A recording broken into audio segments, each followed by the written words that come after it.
This document presents the Declaration as Jefferson wrote it, with all the changes and emendations and additions of one kind or another. Everything is really here, and it's been the basis of American political philosophy now for 200 years. What other state nation has its philosophical basis in a document of 100 words or so? It's always fascinating to me to think that the First Continental Congress met in Philadelphia in the building of a library. They were men of books, and that they debated borrowing privileges before they got around to creating the independent state of the United States of America. These were extraordinary literate men, and none more so, of course, than Thomas Jefferson, who one of the first things that he did was to found the Library of Congress here in this new capital. And then beyond that, when the original Library of Congress was burned in the War of 1812, it was Jefferson's library that provided the nucleus of restoring the Library of Congress. Jefferson had the wisdom to see that the classification should be by subject matter, and he himself organized his own library that way, and the Library of Congress adopted his organization and has done so from that day to the present.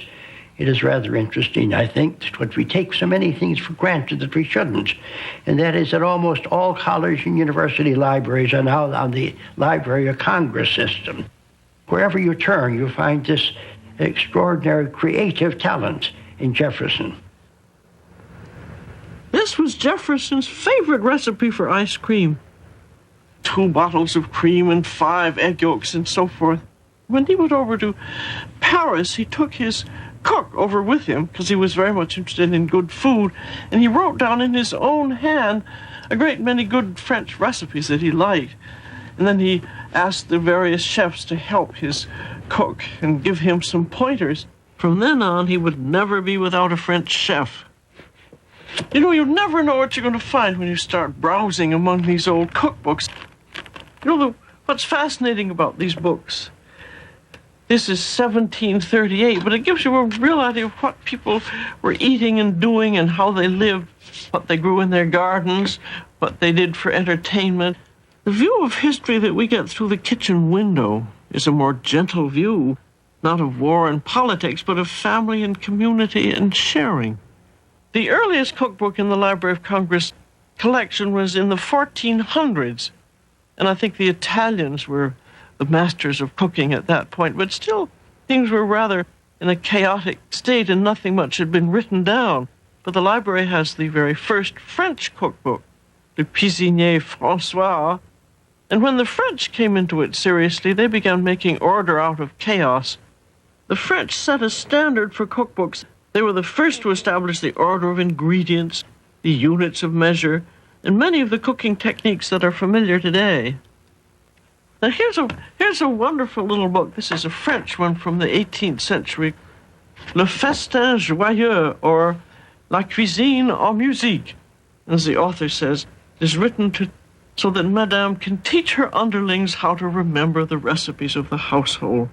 So that you have all the recipes in here, and then each one has the name of the tune, and then you look back, and there is the music. And it really is a good way of remembering recipes. It's just as though you said, 4 quarts of cream, 3 fresh eggs, 2 cups of sugar, 1 vanilla bean, and a partridge in a pear tree. Now maybe that's a good idea. Perhaps I should have a singing cookbook for my next one.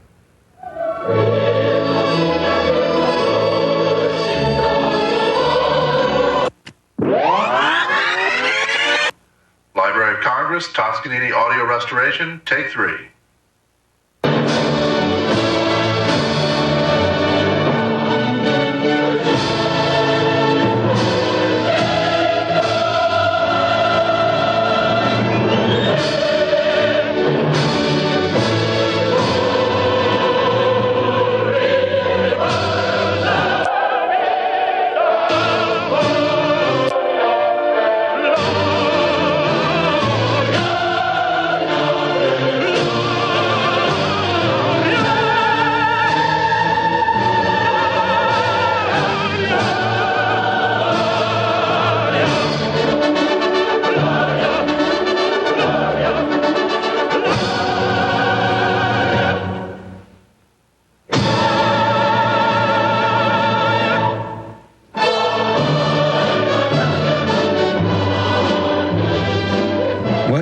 that incredible moment that is yours when you've suddenly played a phrase and you yourself are moved to tears.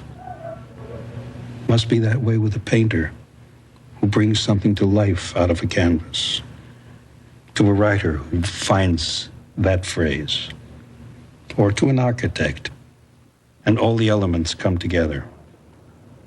You know, if we ever lose the ability to wonder and the idea that we can accomplish, in reality we cease to exist. The secret of why we continue to strive as human beings for something more than ourselves is part of the history of man, the written history of man. We've tended to take things apart. Books put things together. Libraries put things together. And a universal library has that possibility of providing a coherence that is creative and ongoing. You know, it's been said that our only real crystal ball is a rear view mirror. This is the widest angle rear view mirror you'll get anywhere in the world. And if we're going to go forward creatively, we're going to have to look at the experience of all cultures and all peoples, and of all formats, not just the printed word, but the other formats that exist.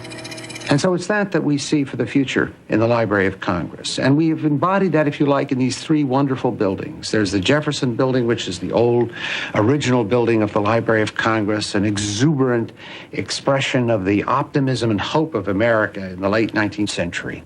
In that building, that's going to be the world's memory, a kind of universal library with reading rooms for all the languages and cultures of the world. The Adams Building, a much more functional building, is going to be the place for the forms of scientific analysis in the natural and technical and social sciences. And this building, the Madison Building, the newest building, will be the place, as it is now, for our multimedial collections, which in a way are the emerging language of the future. We're overwhelmed by the records, and I see no sign that anybody's going to stop keeping them. But the amount of records, especially with television, who can keep up with it? This is ABC News Nightline. Reporting from Washington, Ted Coppola. As he so often does, the senior... We record everything.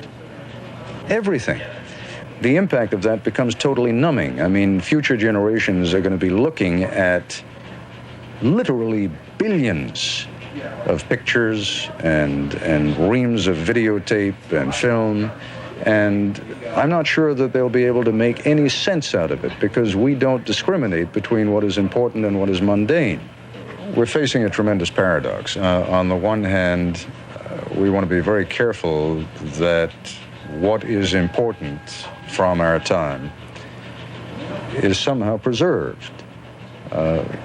If we don't preserve it, then in effect we are doing the greatest disservice that we can to generations yet to come, because they're not going to be able to learn from our mistakes, or for that matter, learn from the great breakthroughs that have been made in our time. But on the other hand, we are creating so much information on videotape, on film, on discs, cassettes, paper, that it becomes a matter of being able to perceive what is important and what is not.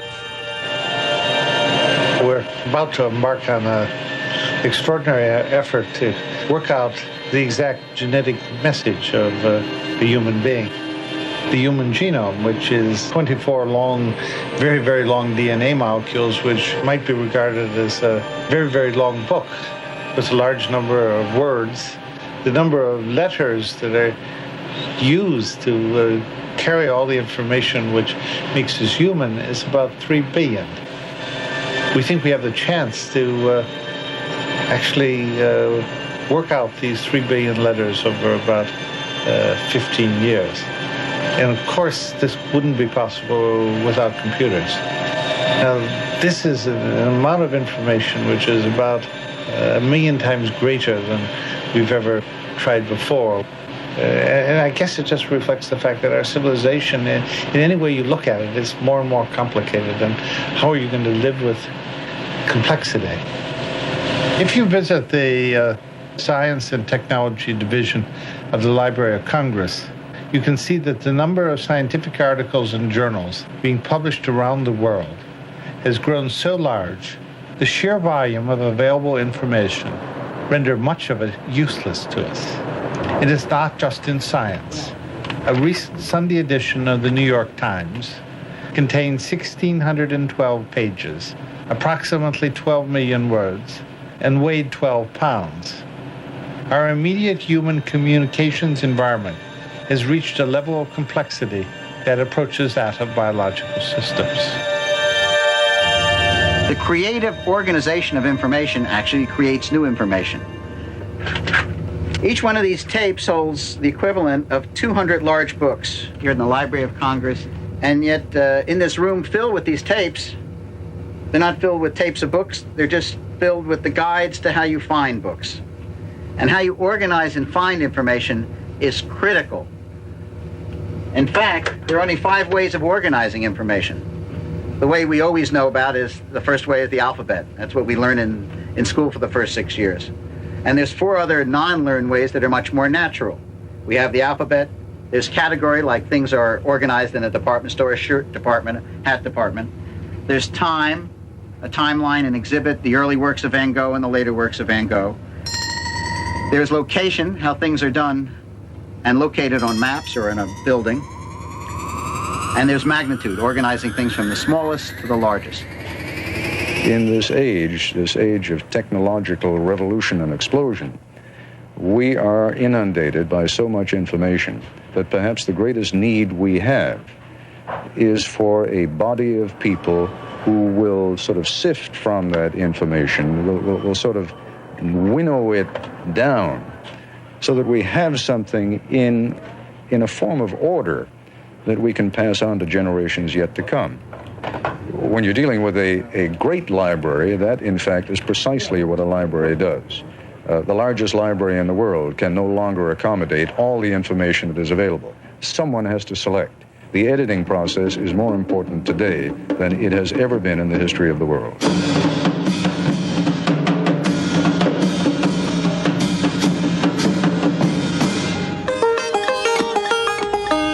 It was from my father I first learned the importance of preserving folk songs, I guess. I believe it was probably early 1940 that Alan Lomax asked me to go to Galax with him and record the Ward family and other local musicians. I remember lugging around this heavy recording machine.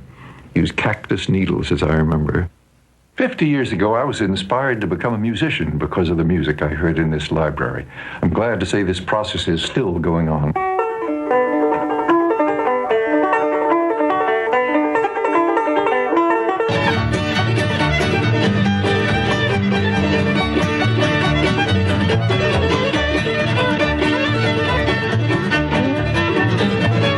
After the field recording trips, the library built this small recording studio.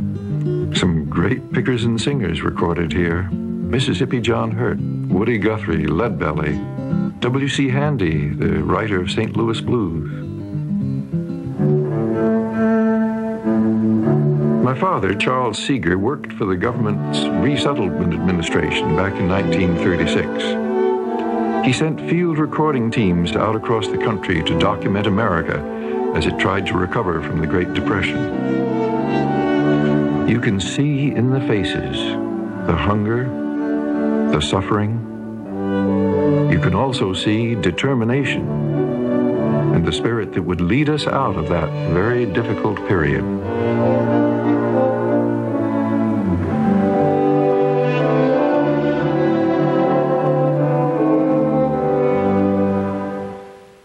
For those of us who want to reconstruct the past, these broadsides, the things that were thrown away, they have been preserved here, and they are unusually rare these days. We can now take materials and extrapolate from them in such a way as to reconstruct the lives, the problems, the obstacles, the fortunes, and the misfortunes of those people who did not speak for themselves, did not write for themselves, and the result will be a revelation, a kind of interpretation of history that had not been done before.